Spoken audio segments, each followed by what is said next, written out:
Merci d'accueillir sur scène le software engineer and CEO de Justacall.io, Clément Sauvage, et le fondateur de We Love Devs, Damien Cavallès.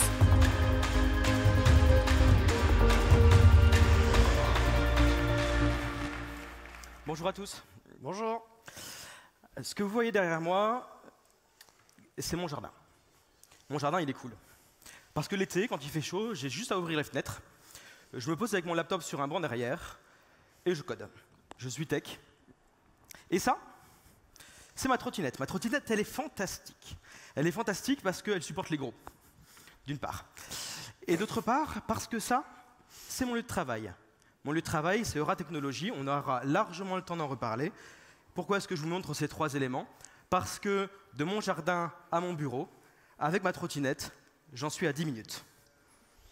Et ça, c'est mon chien, qui est super content d'avoir un jardin de 25 mètres carrés juste au bout de mon salon. J'ai la chance de pouvoir aller au bureau en 10 minutes à vélo électrique. Je peux faire tous mes rendez-vous en une trentaine de minutes sur la ville. Le bureau, c'est ça. C'est juste en face du bureau de Clément. On est une dizaine de salariés, ça s'appelle welovedevs.com. Et on a plus de 500 clients qu'on a pu aller chercher tous depuis ce bureau-là à Lille. Et on est content. On est content d'abord d'être ici sur scène. Merci Madinès pour l'opportunité de parler des régions. Et on est aussi content. On est content parce que le matin, on peut prendre notre chicorée, alors avec du maroilles pour les ch'tis. Moi, je suis lorrain, donc je préfère le pâté en ce qui me concerne. On n'est pas obligé de se fondre dans la masse. Les gens sont souriants à Lille. Les commerçants disent s'il vous plaît quand ils rendent la monnaie. C'est très perturbant au début. Ensuite, on n'est pas obligé de prendre le périph' pour faire des bouchons. On n'est pas obligé de... Je ne me rappelle plus la suite. Allez, on passe une bonne journée. 70 mètres carrés pour 10. On est plutôt confortable, on est plutôt joyeux, plutôt de bonne humeur. Et à la fin, on est content. Et à la fin, on est très content. On a passé une super journée.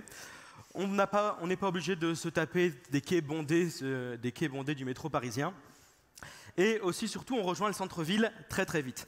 On rejoint le centre-ville, pourquoi? Pour une raison très simple, c'est que dans le Nord-Pas-de-Calais, on a un plat qui est orange, gras et délicieux. Ça s'appelle le Welsh. Et tout ça, on le fait avec simplement 2 billets de 10. Ce qui, à Paris, est absolument impossible.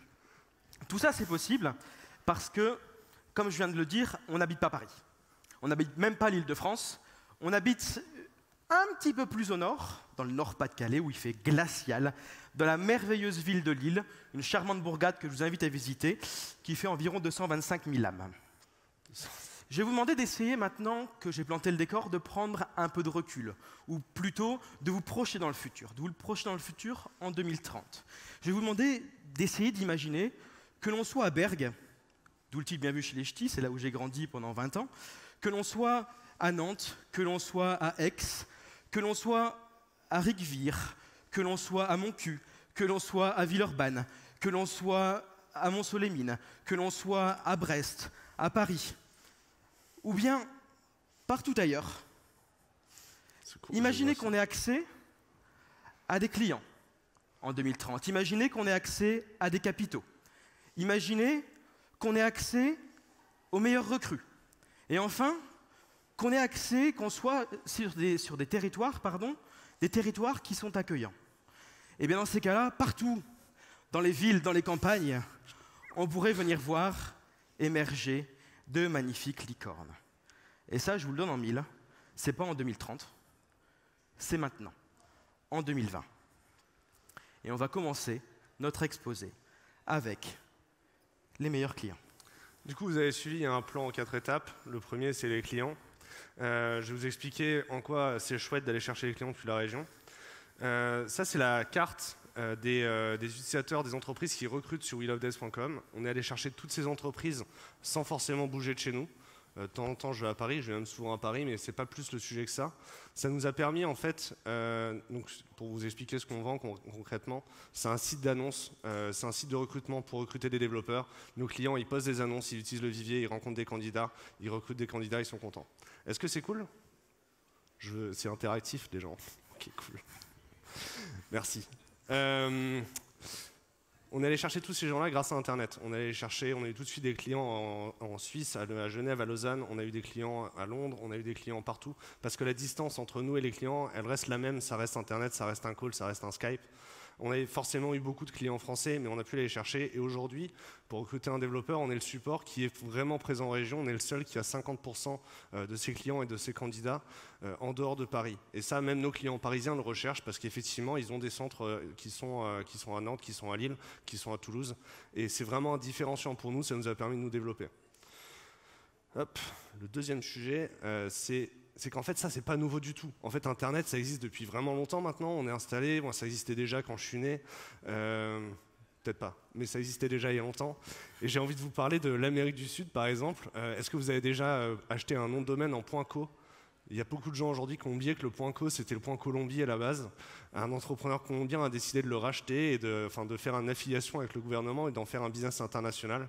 Medellín, c'est en Colombie et c'est la scène start-up la plus vibrante d'Amérique du Sud. Parce que les entrepreneurs en Colombie, ils sont pas comme les entrepreneurs en Belgique, qui se disent bah, nous on est une petite ville, on a un petit marché, on va pas faire des business internationaux. Ils savent que même dans la jungle, on peut faire un business qui livre jusqu'à Miami, jusqu'en Chine, partout dans le monde. Et ça, c'est cool. Le marché est global. Le marché est global. Ce qu'il y a de bien aussi, c'est les méthodes commerciales. Donc ça, c'est ma collègue qui a consenti vaguement à être là. Avant, elle bossait dans l'industrie, donc elle vendait des gros convoyeurs. Elle faisait jusqu'à 7 à 8 heures de route pour faire un rendez-vous commercial. Il fallait sûrement faire 7 ou 5 à 7 pour vendre le produit. Aujourd'hui, elle peut parler à 30 ou 40 prospects en une journée. Ça change sa vie de commercial et on est très content comme ça. Faites du calling. J'ai envie de vous parler ensuite de la Guadeloupe. Donc, moi, j'ai fait plus de 50 Startup Weekend et celui de Guadeloupe m'a vraiment donné envie de rester sur place, de créer une entreprise tout de suite. C'est bien moi sur la photo, si vous avez un doute. Merci. Les gens là-bas qui pitchaient à la fin des week-ends, ils pitchaient Airbnb chez nous, ça n'existe pas parce qu'il y a tel problème qu'ils n'ont pas résolu. Uber, ça n'existe pas parce qu'ils n'ont pas pris en compte l'insularité. Donc on va faire ça, on va monter la boîte. Si ça marche sur Guadeloupe, ça marchera sur toutes les îles de la Caraïbe. Le marché, c'est 220 millions de personnes. Le projet, c'est de revendre aux super géants américains ensuite. Ouais, les jeunes qui sont là-bas, ils m'ont donné envie de rester et de monter des boîtes, c'est vraiment chouette. Donc l'idée, c'est ça, c'est qu'on peut monter des boîtes partout dans le monde. Et il n'y a pas que nous qui le disons. Il y a des boîtes B2C, comme Permettez-moi de construire à Lille, qui sont implantées. Il y a Clever Cloud qui vend du software, qui vend de l'hébergement et qui a des gros clients, qui est basé à Nantes. Et dès le premier jour, ils sont allés au Luxembourg et partout dans le monde pour trouver des clients. Il y a Back Market à Bordeaux, il y a Sigfox qui est installé à la Belge et qui recrute des ingénieurs en télécom près de Toulouse. Ça a du sens. On a pensé à GoJob dans le sud de la France. On a pensé à Une Petite Mousse parce qu'on aime la bière. On est toujours des ch'tis. On a pensé à Braincube qui est basé à Issoire. Si vous ne connaissez pas Issoire, c'est après Clermont-Ferrand. Si vous ne connaissez pas Clermont-Ferrand, c'est après le TGV. Et là, c'est Ledger qu'on voulait mettre en logo qui s'est installé à Vierzon. Ouais. Super cool. Je te rends la zapette pour trouver du capital. Alors du coup, maintenant qu'on a les meilleurs clients, on a une traction, on va pouvoir aller chercher des capitaux. Rapidement, il faut savoir qu'en France, en 2019, les startups, elles ont levé 4,5 milliards d'euros. Ces 4,5 milliards d'euros, sur les 20 plus grosses opérations, vous connaissez, je pense à Doctolib, je pense à Alan, je pense à Miro, évidemment, les 20 plus grosses opérations représentent 1,4 milliard de dollars. Il faut savoir que ce 1,4 milliard de dollars, il est concentré à Paris. Il y a seulement 3 opérations qui se sont faites en région. Le premier, c'est une medtech qui développe des médicaments anti-choc septique, qui est, si je ne dis pas de bêtises, en Saône-et-Loire. Le second, c'est Ubi Transport, qui fait du transport intelligent, qui a levé, il me semble, 49 millions d'euros. Pareil. Et le troisième, c'est une autre medtech qui est basée à Lyon, qui, elle, développe des maladies. C'est Alizé Pharma, le fonds 3. Et ils ont levé, bref, on s'en fout, c'est pas là. On n'est pas là pour donner des chiffres. Mais le dernier chiffre que je vous donnerai sur les levées de fonds, c'est que sur ces 20 plus grosses opérations, il y a seulement 153 millions pour la région, c'est pas énorme. D'accord ? Évidemment, toutes les boîtes ne sont pas prêtes à lever autant d'argent. La source numéro 1 d'argent, c'est le réseau. D'accord ? C'est les groupes, c'est les entrepreneurs des années 90 qui ont réussi. Et le groupe dont je voudrais vous parler, c'est un réseau qui s'appelle le Réseau Entreprendre. Ça a été créé à Roubaix à la fin des années 80 par un monsieur qui s'appelait André Mullier, fil d'art. Le Réseau Entreprendre avait le motto de « Pour créer des emplois, créons des employeurs ». Le Réseau Entreprendre, c'est 64 associations qui sont locales et internationales. Ça rassemble 14 000 entrepreneurs et qui font pas mal de prêts d'honneur. Il y a 2 ans, ils ont prêté 26 millions d'euros. Et je crois, Damien, que tu en as eu. Absolument. Nous sommes lauréats 2018. Une fois qu'on a réussi à avoir ça, on va aller chercher plus gros et on va aller chercher des fonds en région. Mon ami Adrien de chez Eldorado les a listés, je voudrais vous en parler de 3. Le premier, c'est Finovam, qui a aussi investi chez toi. Ouais. Le second, c'est une boîte que vous connaissez peut-être, un fonds d'investissement que vous connaissez peut-être, New Fund, qui a une branche qui s'appelle NAEH, qui investit en Nouvelle-Aquitaine et dans le Pays Basque. Et le troisième, pour les Pays de Loire, c'est ID, pour investissement, développement des entreprises et de l'emploi. Bien, on a pas mal de fonds régionaux, on peut aller jusqu'au CID, aller lever 500 000, 600 000, 1 million. Mais il y a un moment, évidemment, on doit encore plus grossir. Et là, évidemment, tous les gros fonds, on pense à Alven, on pense à Partech, ils sont tous à Paris. On a une invention française, soyons un peu chauvins, qui est assez géniale, qui s'appelle le TGV. Et ce TGV, ici, si je dessine des cercles concentriques autour de Paris, il va déplacer les villes de France à très très courte distance de Paris. C'est ainsi qu'en 1 heure, que l'on habite à Lille, à Orléans, à Tours, on peut être très vite à Paris. En 2 heures, on peut rallier Lyon, on peut rallier Nantes, on peut rallier Châteauroux aussi. Absolument. Et en 3 heures, des villes comme La Rochelle, Clermont-Ferrand, Brest, etc., etc. Alors évidemment, il reste les villes du sud de la France, mais là, nos amis d'Air France et d'EasyJet ont mis à disposition des lignes assez fréquentes, quasiment quotidiennes en fait, ce qui permet d'aller rencontrer les fonds. C'est ainsi qu'on a de très très belles pépites en région qui ont levé de très gros montants. On pense à OVH, qui est probablement l'un des leaders européens, sinon mondiaux, de l'hébergement, qui a levé 400 millions d'euros, je crois, il y a 2 ans, avec JP Morgan Chase. On pense à une autre boîte à Euratechnologie, on en reparlera, dont vous avez peut-être vu l'autocollant sur les devanteurs du magasin, ça s'appelle Criticizer. Criticizer a levé 15 millions d'euros avec un fonds qui s'appelle 83 North, qui, pour ceux dont ça ne parlait pas, est l'ancien nom de Greylock Capital, non, le nouveau nom, pardon, de Greylock Capital. Et enfin, c'est pas Greylock, c'est pas grave. Et enfin, on pense à Sencrop, qui est aussi une boîte d'Euratechnologie, qui a levé en série A 1,4 million avec le fonds de Maximilien Bacot. Ils ont fait venir Briga Capital. Et surtout, ils ont réussi à attirer aussi des fonds américains plus tard, des fonds spécialisés dans l'agriculture. Tant qu'on a les clients, on arrive à attirer les investisseurs. C'est vraiment la moto quand on entreprend. Il y a aussi d'autres exemples. On pense à Carnot, qui a levé avec Partech, ou alors le défunt Gyroptic, qui a aussi levé avec Partech. On passe un crowdfunding. Aux recrues. Bon, maintenant qu'on a du capital, qu'on a des clients, qu'on est allé chercher des investisseurs avec nos clients, il faut recruter. Donc déjà, ce qu'il faut savoir, c'est qu'en région, on a des fantastiques universités. Moi, je suis convaincu que la formation, c'est le vivier principal de talent. Caltech, en Californie, ça existait avant la Silicon Valley. Et ce sont des étudiants de Caltech qui n'avaient pas envie d'aller à Chicago pour trouver du travail, qui sont restés sur place. Ils ont créé une société d'ordinateurs, ils ont joué au dé, même à la pièce qui met son prénom en premier. C'est Hewlett qui a gagné et c'est Packard qui a perdu. Ils ont monté HP sur le campus au début. Et derrière, la Silicon Valley se construit. On arrive à recruter des talents facilement en région. À Lille, le développeur junior, il est toujours à 30-32 K en salaire en sortie d'école, alors qu'à Paris et à Lyon, l'inflation sur le salaire des développeurs est fortement palpable. C'est aussi chouette de pouvoir recruter une équipe qui reste en place. Donc ça, c'est mon équipe qui est là ici depuis maintenant 2 à 3 ans. C'est chouette de pouvoir recruter des gens qui s'imbibent de la culture de notre entreprise quand ils sont jeunes et qui sont encore là 2-3 ans après. On n'a pas un turnover de 30%. On a des clients, nous, à Paris, ils changent toute l'équipe IT, CTO compris. Elle se renouvelle en 3 ans. Tous les ans, tous les 3 ans, vous recrutez un nouveau CTO. On n'a pas ça en région parce que les gens, ils ont des projets de vie plus durables. C'est chouette par exemple pour Criticizer parce que le middle management qu'ils ont aujourd'hui, c'est les gens qui étaient dans la boîte il y a 6-7 ans, qui ont pris en expérience et qui sont excellents aujourd'hui. Le second sujet, c'est Internet, encore une fois. Si vous avez utilisé Internet pour aller chercher les clients qui vous correspondaient le mieux, peu importe où ils soient dans le monde, allez chercher les talents qui vous correspondent le mieux, peu importe où ils seront dans le monde. Et ça implique de créer une culture dans votre entreprise, d'avoir une culture d'entreprise qui prend des décisions de manière décentralisée. De toute façon, vous aurez besoin, si vous avez les clients entreprises, d'avoir des commerciaux près de vos clients, donc dans des villes comme Paris, Munich et Londres, et vous aurez de toute façon une culture délocalisée à un moment. Autant le faire dès le début, prenez des décisions décentralisées. Et enfin, si vous voulez attirer des cadres parisiens, sachez qu'il y en a beaucoup qui ont grandi dans votre région, qui sont partis pour étudier dans une métropole et qui ont cherché du travail dans un siège à Paris. Aujourd'hui, ça fait 10 ans qu'ils sont à Paris, ils ont fait des enfants et ils ont envie de les faire grandir en dehors du périph'. Parlez-leur de mon chien, parlez-leur du jardin de Clément, je pense qu'ils reviendront sans souci. Et enfin, il nous manque les territoires qui accueillent ces entreprises.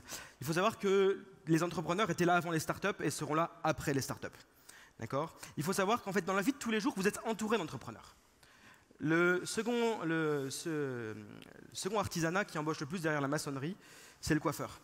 Qui peut se prévaloir d'avoir 900 000 clients par jour? 83 000 coiffeurs, c'est la même chose avec votre boucher. D'accord?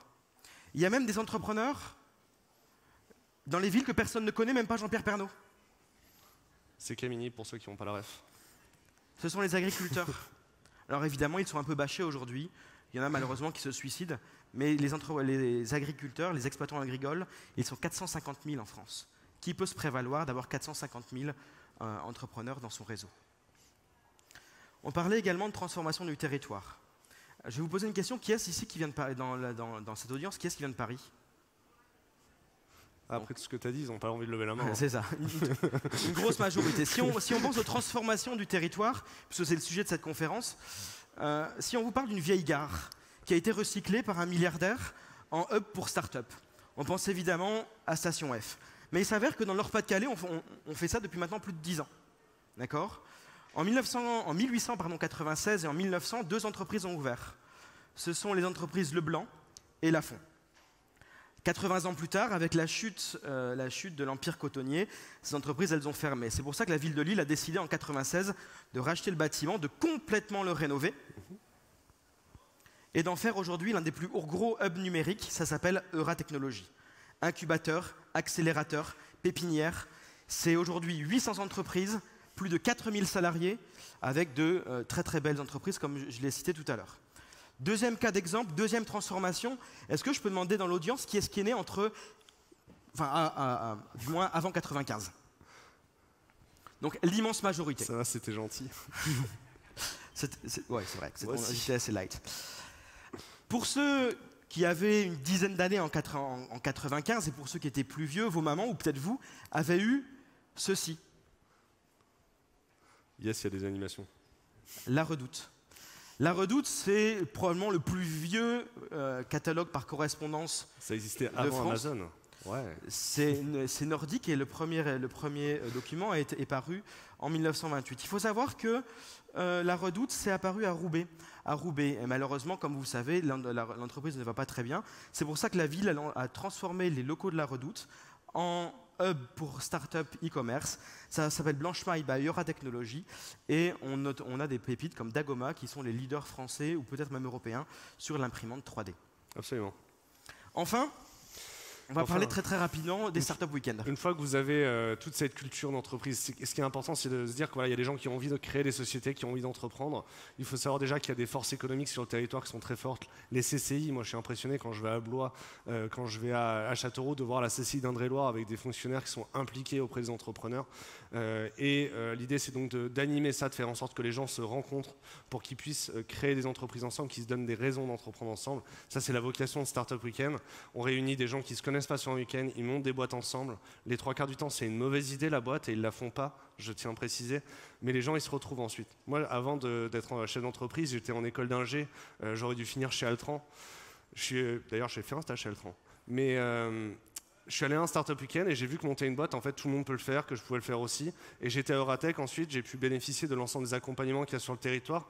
Et aujourd'hui, ça fait, donc, après 3 échecs répétés, la 4e boîte, et ça fait 4 ans qu'on travaille et qu'on est bien établi. Il y a des très belles boîtes qui sont issues aussi des Startup Weekend.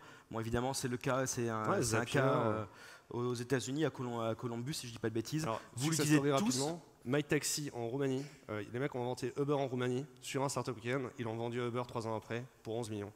Fait du business. Et même aujourd'hui, il y a une très belle boîte qui s'appelle Zapier, que vous connaissez tous, qui est issue d'un Startup Weekend. Absolument. On voit aujourd'hui que, en 2020, dès à présent, qu'à partir du moment où... Ah, un logo chambre d'industrie, pardon. À partir du moment où on a accès aux clients, à partir du moment où on a accès aux capitaux, à partir du moment où on a accès aux meilleurs recrues, il y a des territoires qui nous accueillent, on peut dire sans hésiter aujourd'hui que nos régions ont du talent. Je vais paraffer le camembert et je vais même dire que nos régions ont des talents. Je m'appelle Clément, je suis le fondateur d'une boîte qui s'appelle Just a Call, qui réinvente le contact center dans Slack. Et lui, c'est Damien. Je m'appelle Damien et donc je suis le fondateur de Wheel of Devs. Si votre entreprise ou si vous connaissez une entreprise qui recrute des développeurs, on va vous aider à les attirer. On est très Merci actifs beaucoup. sur Twitter, excuse-moi. On Ouais, est très suivez-nous. actifs sur Twitter. Nos handles sont juste derrière nous. On est ici jusqu'à peu près la fin de journée. Donc si vous voulez venir nous voir et discuter, venez. On mord pas. Mes on mange DM pas. sont ouverts. Merci beaucoup. Merci beaucoup. Bravo.